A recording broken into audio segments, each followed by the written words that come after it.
नजरिए हम नजरिए सजा हो और नजरिए नजर के नजर से मिलावेला और नजरिए के मारल के हो बच्चियों ना पावेला। रविंदर वही से सुखा गइले। जान जा तारा बिना खाना पीना कुछ हो नीमन लागत होत बाना। आपन दुख बताओ तनी तई फट्टा लेके नाच छिया सड़ी लइकवा कहले बा तनी सुना ना बैठा बैठा। आज मैंने ये चीज के मान ला हम के आपन जान ला काहे से की तरह से ये मेरा बाबा लइकवा कहता नील भैया कि तहरा बिना हाय खाना पीना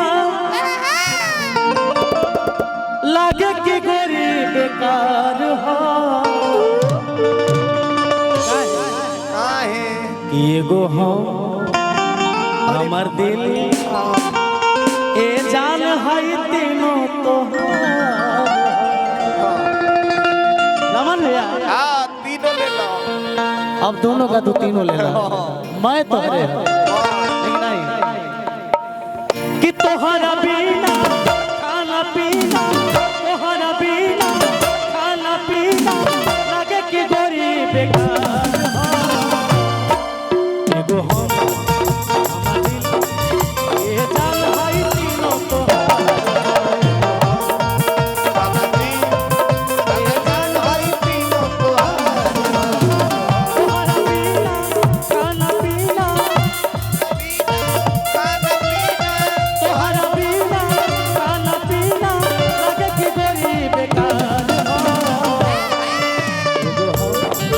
हमर दिल ए जान है तीनों तो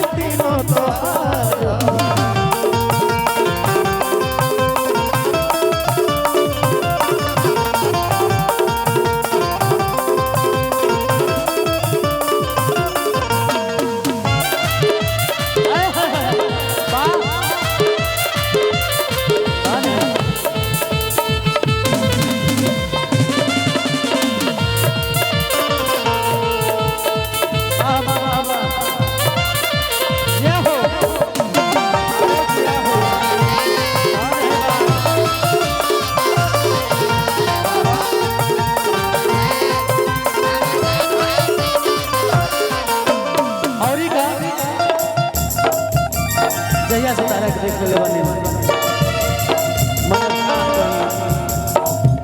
हनुमान जी तो सीना चीर के देखा हाय हाय बटाम डूब गई सीना ना फाटी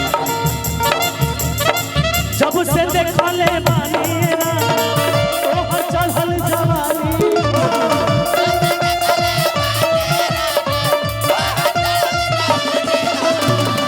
सेना हम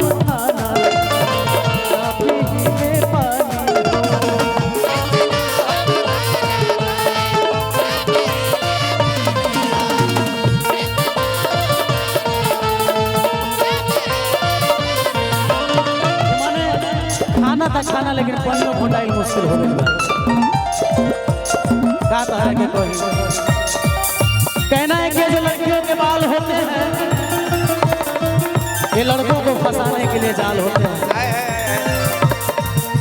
गणेश भैया ये जो लड़कियों के बाल होते हैं ये लड़कों को फंसाने के लिए जाल होते हैं। अरे पता नहीं कितनों का खून चूसा होगा इन्होंने तभी तो इन सबों का होठ लाल होता है।